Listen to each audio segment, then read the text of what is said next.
So that leads us, ladies and gentlemen, boys and girls, to our final guest.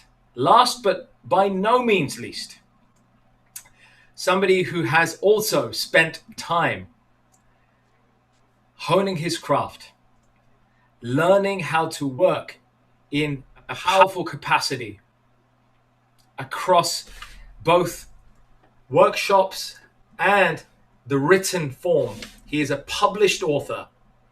He is also a friend, and he is a renowned expert in the field of diversity and inclusion. Allow me to introduce you to Mr. Jiten Patel, who works nationally across the UK and internationally, working with clients with consciously inclusive leadership techniques and helping to develop organizationally inclusive culture change through coaching, strategic planning events, training and facilitating, policy and process development, all these aspects of the employee life cycle. And it's been of particular relevance during this COVID-19 climate where all businesses and people have been affected by the virus and by the implementation, by the impact it's had globally. We've all had to adapt to new and different ways of working and socializing.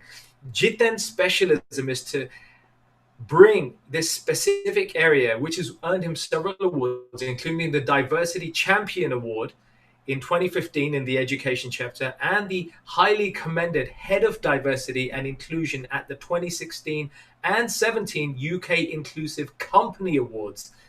His first book, I love the title, by the way, Demystifying Diversity, was published in 2016, and it's obviously now expanding into a second edition, a new afterward, specifically dealing with the impact of the COVID-19 related lockdown.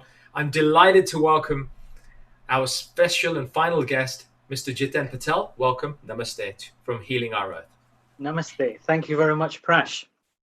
And first of all, let me also say thank you very much to the whole of the Healing Our Earth team and Neil in particular for putting together an amazing day today. It's, we've covered so many different topics. It's been fantastic. And I think for me, I'm going to perhaps bring it down a notch from our distinguished last speaker, which was amazing. But I'm going to really look at really summarizing where we've come from with COVID-19 and hopefully where we are going to go to. But before we start, I'm going to share my screen, and I'd like to share a poem on YouTube if it works.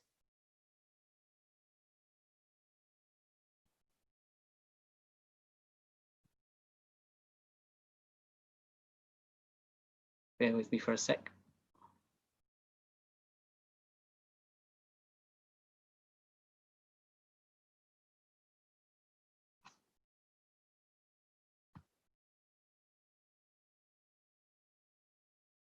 Can everybody see that? Yes, we can see your screen, but nothing is happening, but we can see your screen.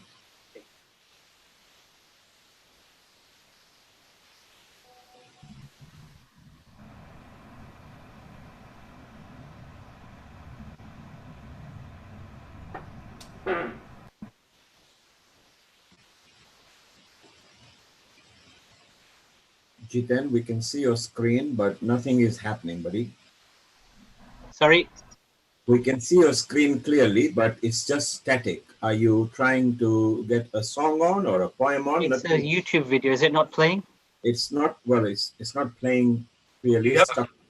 Okay, no worries. Don't worry. You have a PowerPoint open. You're fine. sharing. I have a written version of the poem. I'll read it out. But the imagery in that YouTube was really lovely to have been able to see, but not to worry. So let me just call it up. So it's talking about what I'd like to do is take you forward by 2 decades. And in this scene, imagine a father is talking to his son and the son wants a bedtime story. And so the son is saying, "Tell me about the virus again, then I'll go to bed. But my boy, you're growing weary, sleepy thoughts about your head. But that's my favorite. Please, I promise, just once more. Okay, snuggle down, my boy. but I know you all too well. The story starts before then in a world I once would dwell. It was a world of waste and wonder, of poverty and plenty, back before we understood why hindsight's 2020.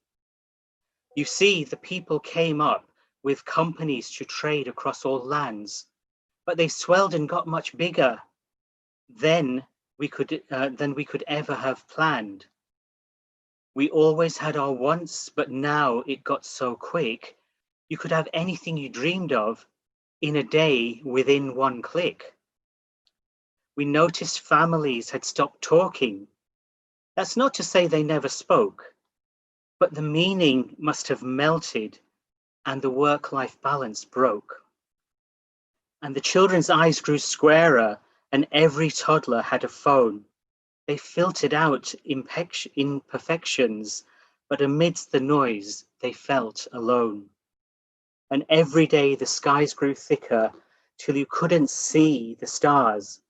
So we flew in planes to find them, while down below we filled our cars. We drove around all day in circles. We'd forgotten how to run. We stopped the grass for tarmac, shrunk the parks till there were none. We filled the sea with plastic because our waste was never capped, until each day you went fishing, when you went fishing, you'd pull them out already wrapped. And while we drank and smoked and gambled, our leaders taught us why. It's best to not upset the lobbies, more convenient to die.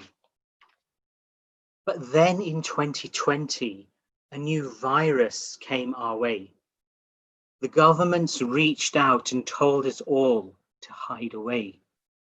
But while we were all hidden, amidst the fear and all the while, the people dusted off their instincts. They remembered how to smile.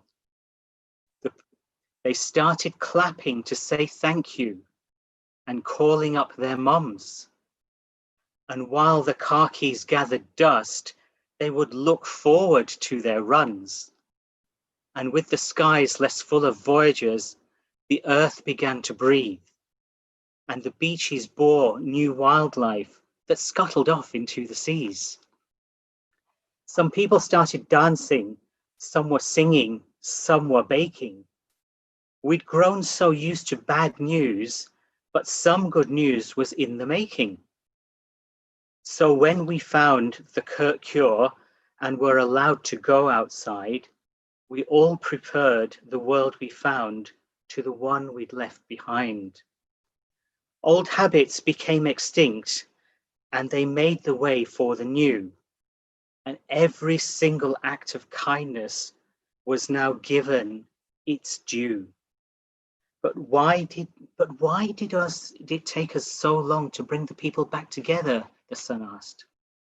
Well, sometimes you've got to be sick, my boy, before you can start feeling better. Now lie down and dream of tomorrow and all the things we can do. And who knows, if you dream hard enough, maybe some of them will come true.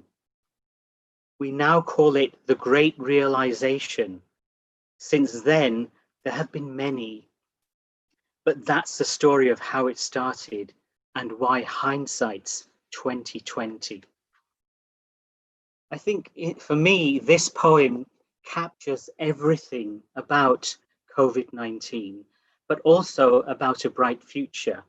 But let's just take a step back for a moment and think about what happened. So in early 2020, the lockdown was announced. Okay. In March 2020, perhaps later than we should have done, the UK announced a lockdown. And across the world, about 90 countries closed their borders. Everybody was affected in one way or another. I'm just going to touch on a few things here about how people were affected. Suddenly, supermarkets, there was a run on supermarkets. Could you find toilet paper anywhere? Could you find hand sanitizer anywhere? But closer to home, And more culturally speaking, people had to cancel all their weddings. People who had new babies had to cope on their own, whereas before they would have friends and family who could have come and helped them.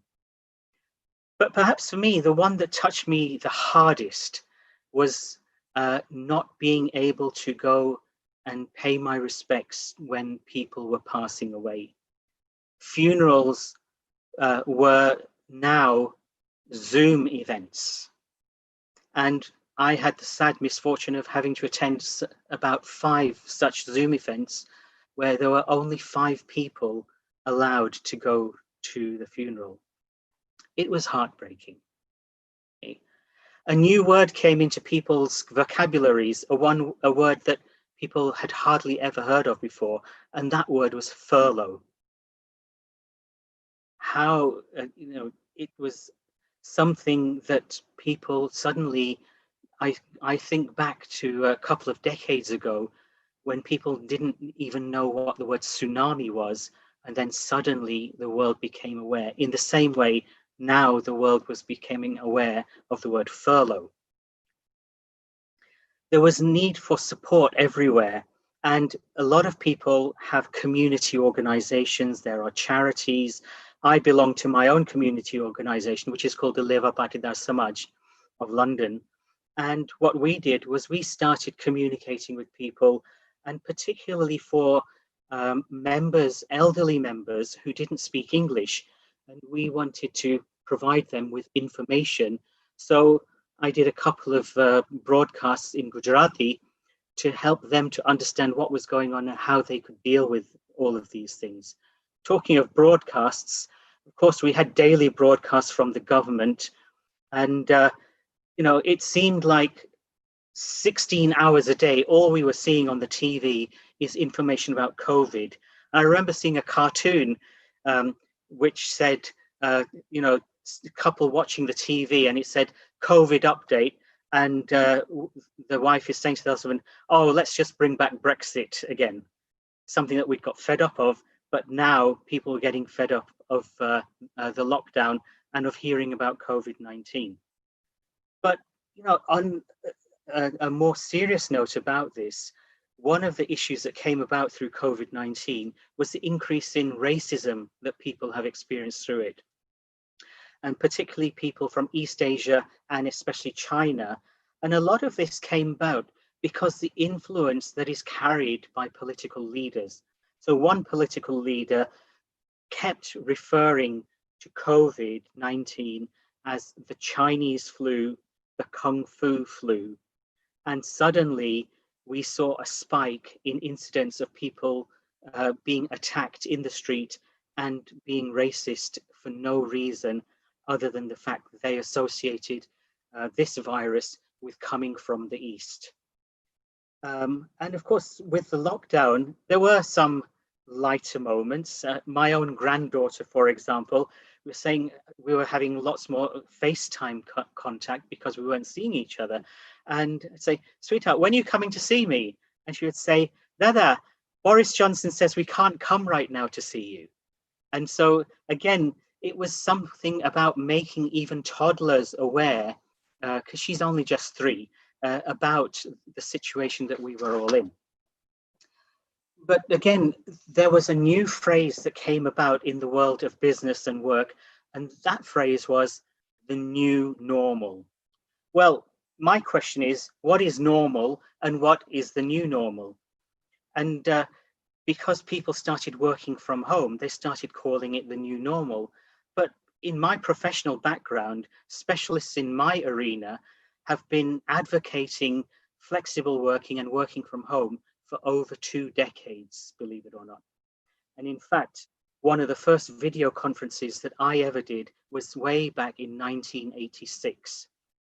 So this is not really a new normal. The new normal is that leaders and business people were now coming to terms with having to agree to people working from home.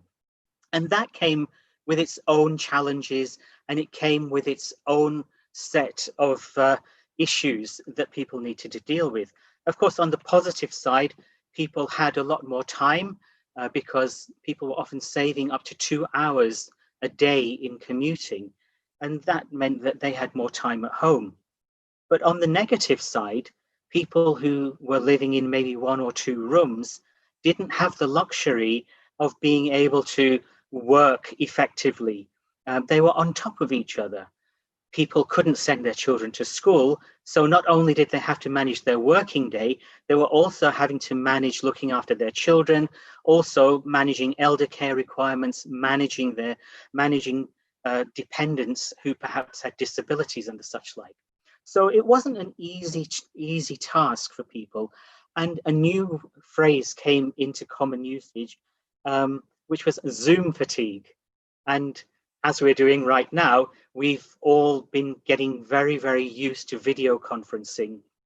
But initially, certainly for me, what I found was in the first 2 or 3 weeks, I was getting serious headaches towards the end of the day. I mean, I don't really I don't ascribe to allopathic medicines, but in those situations, there I was popping the odd paracetamol here and there. It was a coping mechanism, but of course, as our last speaker said, we can turn to ancient methodologies that allow us to calm ourselves, to heal our physiologies, as well as our psychologies during these times of difficulty. There's been a lot of mental strain on people. And of course, people having to work, there was this added stress of the fact that they needed to also connect with colleagues, not just for formal meetings, but on a social level as well. And so one of the posts that I put up on LinkedIn not so long ago was all about having a virtual coffee with your friends and colleagues at work. So do take a look at that if you get a chance. But also, people did start taking exercise, people started meditating, they started practicing mindfulness. People took up hobbies, home cooking. My wife started making things like khandvi at home because we couldn't just pop down to the store locally. We get a lot of Indian food here to buy it. It's been an exciting time in that way. But at the same time, we also had a big major event come to us during this period, and that was 8 minutes and 46 seconds, which rocked the world. And I'm referring, of course, to the killing of George Floyd, and that triggered protests around the world. And with those protests, it showed what the power of togetherness can do. Ekta, we call it in Gujarati and Hindi. People brought the issue of race and racism right to the forefront. Before that, people were not willing to talk about it. And suddenly we were seeing CEOs casting YouTube messages, sending live mail messages saying that we will adopt a 0% tolerance to racism. Why they couldn't have done that before is an interesting one, but there we go. Again, with the increased protests that were going around the world, there was also the issue that it could actually ignite further the incidence of the spread of the COVID-19 virus. And we know, particularly in the UK, that our own health service has been under particular pressure, and also that people from minority ethnic backgrounds were the people who were receiving perhaps the worst care, in the sense that they were the ones most affected. And we know that ethnic minorities in the UK have suffered more fatalities than than the white communities in the UK. Sometimes we have to then reach into ourselves to find an inner strength to support ourselves and to support our loved ones through these trying times. But of course, these trying times, we are coming out of them, but yet at the same time, we are now heading into a global recession, coming out of lockdown and into a time of hardship. So at that time of hardship, it's very useful to be able to draw on our own communities, to be able to draw on the support from people around us who can, if nothing else, they can provide moral support. They can listen, they can help. It's a time to get coaches and mentors with whom you can discuss the issues that you have. But also, it's a time when you can turn, if you have a faith, to go to your faith and to seek solace and comfort in that aspect of your life and living. But just to start summing up a little bit, I think it's important to think on a corporate level, on a business level, that it's time for organizations to take a much greater responsibility around corporate social responsibility for people. People are facing redundancy and people are facing bankruptcy. And it's going to be like this for some time to come now. Of course, there have been rescue packages, but they are limited in scope and they do not solve the world's hunger, so to speak. Having said that, there are a few tips that I've got for business leaders around looking at redundancy. And some of those are, for example, are your policies and procedures treating all people fairly?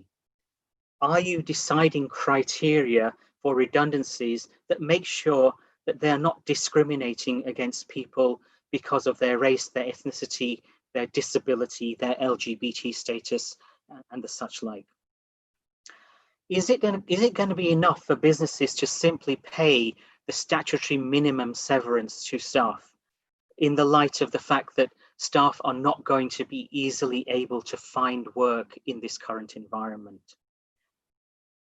Are you going to be training your line managers to deal with the signs of stress, because reduced workforces often mean increased work for those who are left behind?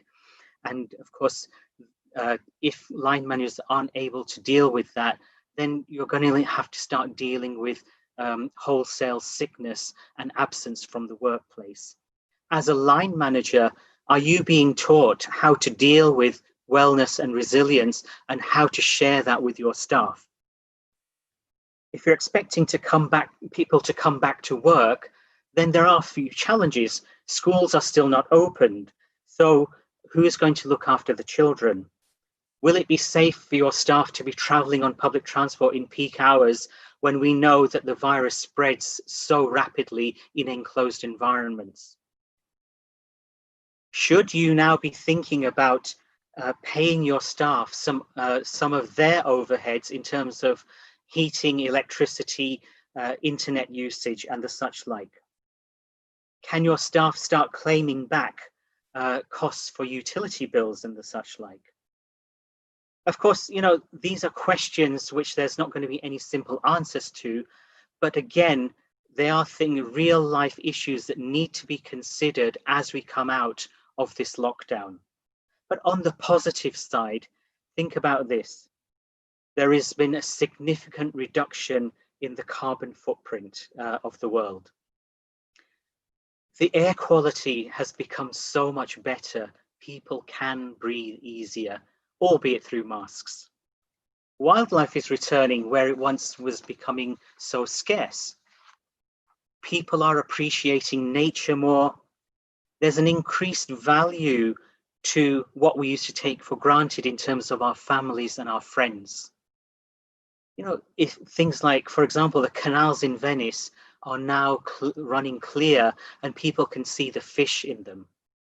We've got so much to be grateful for, so much to be thankful for. And I think, we're being given an opportunity as we come out of this lockdown to really start thinking about what sort of world do we want to create. And I'm going to close with a poem. And this poem is one by Kitty O'Meara. And it's in the theme of the poem I started with. And what it says is this: and the world stayed home and read books and listened and rested and exercised and made art and played games and learned new ways of being and were still.